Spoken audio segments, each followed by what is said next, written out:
Good evening, I'm Speaker Duncan King from the Northern Michigan Assembly of Reason. Have you ever encountered a Christian where you try to discuss with a Christian why God is hiding?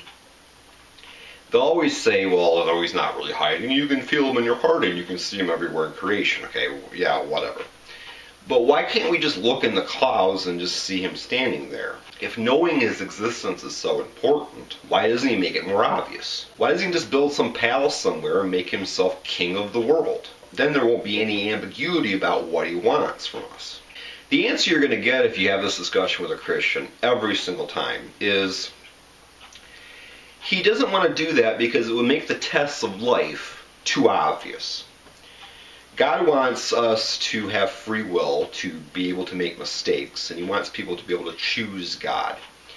And so if he made himself too obvious, it would unduly influence that test, just like when you have a psychological experiment where you're viewing people and you don't want to interfere in that experiment. Same thing with God. He doesn't want to interfere with the test that is life, so to unduly influence the results. Then in the same breath, these same Christians will say that you need to believe in God in order to go to heaven. Now, to exhibit how these two ideas combine to form a theology that is completely incoherent, let me discuss my favorite parable that discusses Christian theology. It's called the parable of the mansion owner. Once upon a time, a man built a mansion. He took his entire life to build it. It was the most luxurious mansion ever built. 10,000 rooms. Swimming pools, a sportatorium, parks, it had everything. After he finished the mansion, he thought, I made this amazing mansion for people to enjoy, but I spent my whole life building it and I didn't make any friends. The man then decided that he wanted to find some other people worthy of living in the mansion with him. He then put an ad in the newspaper, and to his surprise, he received over 1 million responses. With that many responses, he realized he could be selective. Only the very best people should live in the mansion. Only the most virtuous, kind-hearted, and noble, he asserted. But how shall I select the worthy? After giving the matter some thought, he decided against interviewing the applicants. He decided people are not really themselves in an interview. They put on airs. Instead, he decided to study all the applicants secretly, without them knowing he was studying them. He hired a team of investigators to put cameras in all the applicants' homes, in their places of work, in their vehicles, and to watch the applicants 24/7 on closed-circuit video feeds to see who is a good person when they think no one is watching.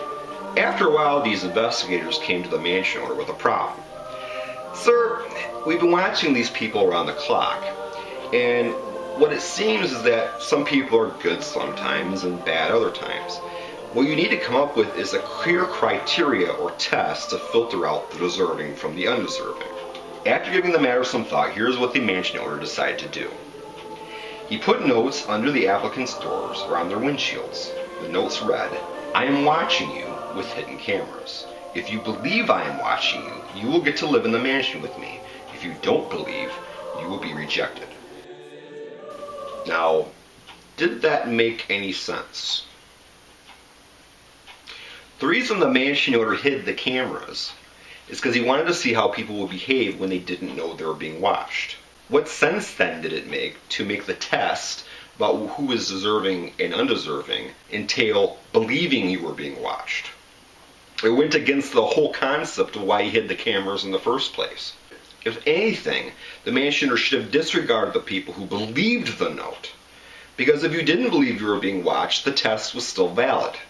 Christianity relies upon the idea that God is hiding to perform a test on humans. That makes that test involve believing that he is hiding, which goes against the reason he hides. And how would believing in God matter for making you a deserving person to go in an afterlife?